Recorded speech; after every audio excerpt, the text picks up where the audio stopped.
इस स्तोत्र के श्रवण मात्र से पूर्व जन्म तथा इस जन्म के किए हुए पाप भी तत्काल नष्ट हो जाते हैं। इस स्तोत्र पाप रूपी वृक्ष के लिए कुठार और पाप में ईंधन के लिए दावानल है। पाप राशि रूपी अंधकार समूह का नाश करने के लिए यह स्तोत्र सूर्य के समान है। मैंने संपूर्ण जगत पर अनुग्रह करने के लिए इसे तुम्हारे सामने प्रकाशित किया है। इसके पुण्य का महात्म्य का वर्णन करने में स्वयं श्री हरि भी समर्थ नहीं है। वैशाख स्नान से 5 प्रेतों का उद्धार तथा पाप प्रशमन नामक स्तोत्र का वर्णन इस अध्याय में आप सुनेंगे कि पापों का समाप्त करने वाला, क्षय करने वाला कौन से ऐसे भगवान विष्णु के श्लोक हैं। अम्बरीश ने कहा, मुने, जिसके चिंतन मात्र से पाप राशि का लय हो जाता है, उस पाप प्रशमन नामक स्तोत्र को भी मैं सुनना चाहता हूँ। आज मैं धन्य हूँ, अनुग्रहित हूँ। आपने मुझे उस शुभ विधि का श्रवण कराया जिसके सुनने मात्र से पापों का क्षय हो जाता है। वैशाख मास में जो भगवान केशव के कल्याण में नामों का कीर्तन करता है, उसी को मैं संसार में सबसे बड़ा पुण्य, पवित्र, मनोरम तथा एकमात्र सुकृत से ही दुर्लभ होने वाला शुभ कर्म मानता हूँ। अहो, जो लोग माधव मास में भगवान मधुसूदन के नामों का स्मरण करते हैं, वे धन्य हैं। अतः यदि आप उचित समझें तो मुझे पुनः माधव मास की ही पवित्र कथा सुनाएं। सूत जी कहते हैं, राजाओं में श्रेष्ठ हरिभक्त अम्बरीश का वचन सुनकर नारद मुनि को बड़ी प्रसन्नता हुई। यद्यपि वैशाख स्नान के लिए जाने को उत्कृष्ट थे, तथा सत्संग में आनंद आने के कारण रुक गए और राजा से बोले। नारद जी ने कहा, महिपाल, मुझे ऐसा जान पड़ता है कि यदि 2 व्यक्तियों में परस्पर भगवत कथा संबंधी सरस वार्तालाप छिड़ जाए तो वह अत्यंत विशुद्ध अंतःकरण को शुद्ध करने वाला होता है। आज तुम्हारे साथ जो माधव मास के महात्म्य की चर्चा चल रही है, यह वैशाख स्नान की अपेक्षा अधिक पुण्य प्रदान करने वाली है, क्योंकि माधव मास के देवता भगवान श्री विष्णु है, जिसका जीवन धर्म के लिए और धर्म भगवान की प्रसन्नता के लिए है, तथा जो रातों दिन पुण्योपार्जन में ही लगा रहता है, उसी को इस पृथ्वी पर मैं वैष्णव मानता हूँ। राजन, अब मैं वैशाख स्नान से होने वाले पुण्य फल का संक्षेप में वर्णन करता हूँ। विस्तार के साथ सारा वर्णन तो मेरे पिताजी कहे, बोले, ब्रह्मा जी भी नहीं कर सकते। वैशाख में डुबकी लगाने मात्र से समस्त पाप छूट जाते हैं। पूर्वकाल की बात है, कोई मुनीश्वर तीर्थ यात्रा के प्रसंग से सर्वत्र घूम रहे थे। उनका नाम था मुनि शर्मा। वे बड़े धर्मात्मा, सत्यवादी, पवित्र तथा समदम एवं शांति धर्म से युक्त थे। वे प्रतिदिन पितरों का तर्पण और श्राद्ध करते थे। उन्हें वेदों और स्मृतियों के विधानों का सम्यक ज्ञान था। वे मधुर वाणी बोलते और भगवान का पूजन करते रहते थे। वैष्णवों के संसर्ग में ही उनका समय व्यतीत होता था। वे तीनों कालों के ज्ञाता, मुनि, दयालु, अत्यंत तेजस्वी, तत्वज्ञानी और ब्राह्मण भक्त थे। वैशाख का महीना था। मुनि शर्मा स्नान के लिए नर्मदा के किनारे जा रहे थे। उसी समय उन्होंने अपने सामने 5 पुरुषों को देखा जो भारी दुर्गति में फंसे हुए थे। वे अभी अभी एक दूसरे से मिले थे। उनके शरीर का रंग काला था। वे एक बरगद की छाया में बैठे थे और पापों के कारण उद्विग्न होकर चारों ओर दृष्टिपात कर रहे थे। उन्हें देखकर द्विजवर मुनि शर्मा बड़े विस्मय में पड़े और सोचने लगे, इस भयानक वन में ये मनुष्य कहाँ से आए। इनकी चेष्टा बड़ी दयनीय है, किंतु इनका आकार बड़ा भयंकर दिखाई देता है। ये पाप भागी चोर तो नहीं। विप्रवर मुनि शर्मा की बुद्धि बड़ी स्थिर थी। वे ज्यों ही इस प्रकार विचार करने लगे, उसी समय उपयुक्त 5 पुरुष उनके पास आए और हाथ जोड़कर मुनि शर्मा से बोले। उन महापुरुषों ने कहा, विप्रवर, हमें आप कल्याण में पुरुषोत्तम जान पड़ते हैं। हम दुखी जीव हैं। अपना दुख विचार कर आपको बताना चाहते हैं। द्विजवर, आप कृपा करके हमारी कष्ट कथा सुने। दैववश जिनके पाप प्रकट हो गए हैं, उन दीन दुखी प्राणियों के आधार आप जैसे संत महात्मा ही हैं। साधु पुरुष अपने दृष्ट मात्र से पीड़ाओं को हर लेते हैं।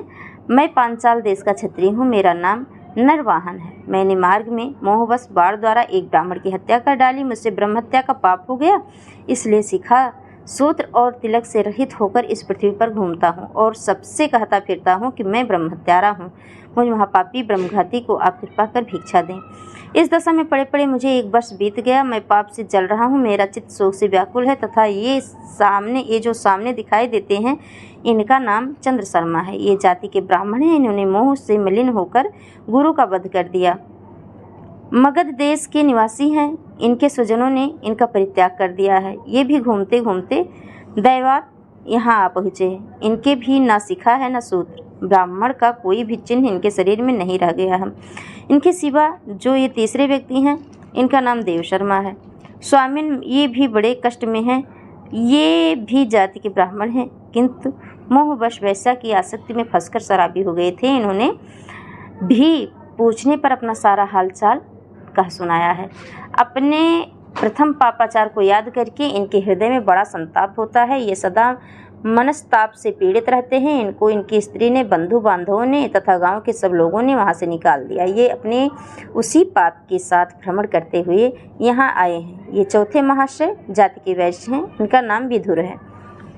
ये गुरु पत्नी के साथ समागम करने वाले हैं। इनकी माता मिथिला में जाकर वैश्या हो गई थी। इन्होंने मोहबस 3 महीनों तक उसी का उपयोग किया है, परंतु जब असली बात का पता लगा है तो बहुत दुखी होकर पृथ्वी पर विचरते हुए ये भी यहाँ पहुँचे हैं। हम में से ये जो 5वें दिखाई दे रहे हैं ये भी वैसे ही हैं। इनका नाम नंद है। ये पापियों का संसर्ग करने वाले हैं, महापापी हैं। इन्होंने प्रतिदिन धन के लालच में पड़कर बहुत चोरी की है। पातकों की आक्रांत हो जाने पर इन्हें स्वजनों से ने त्याग दिया है।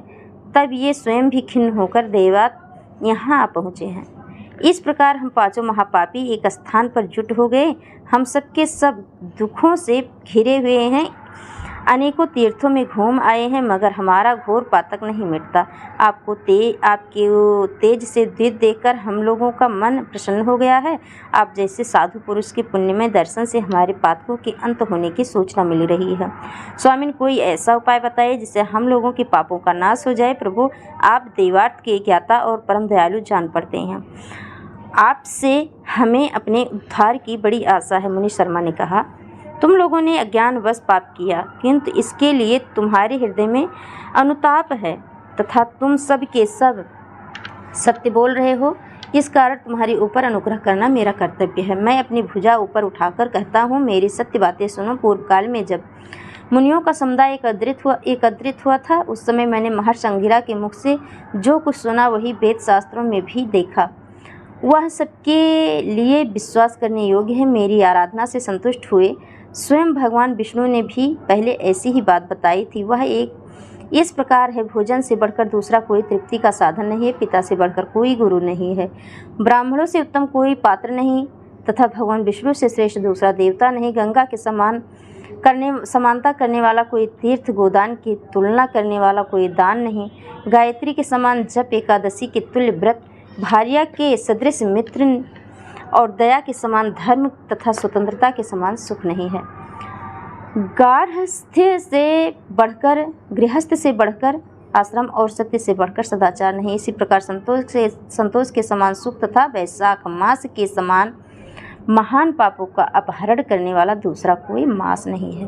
वैशाख मास भगवान मधुसूदन को बहुत प्रिय है। गंगा आदि तीर्थों में जो वैशाख स्नान का योग अत्यंत दुर्लभ है, उस समय गंगा, जमुना, नर्मदा की प्राप्ति कठिन होती है। जो शुद्ध हृदय वाला मनुष्य भगवान के भजन में तत्पर हो पूरे वैशाख भर प्रातःकाल गंगा स्नान करता है, वह सब पापों से मुक्त होकर परम गति को प्राप्त होता है।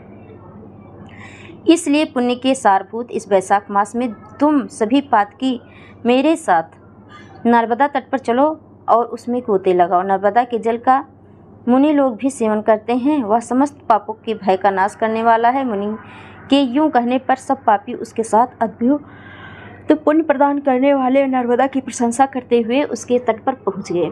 किनारे पहुंचकर ब्राह्मण श्रेष्ठ मुनि शर्मा का चित्त प्रसन्न हो गया।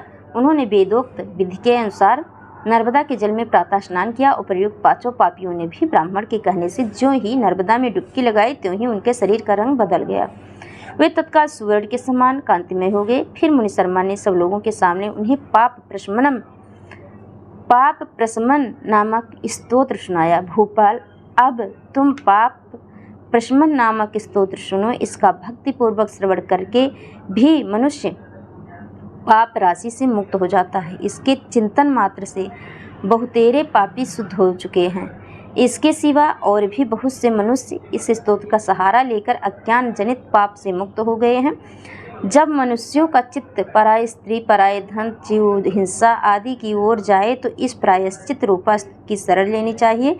यह स्तुति इस प्रकार है जो कि उन ऋषि ने उन पापियों से बताया, और इस स्तोत्र का श्रवण करके, इस स्तोत्र का पाठ करके उनके महापाप का जो है समाप्त हो गया, महापाप समाप्त हो गया। तो यह जो है पाप को नाश करने वाला श्लोक, इसके बारे में हम जानेंगे अगली वीडियो में। तब तक के लिए जय माता दी।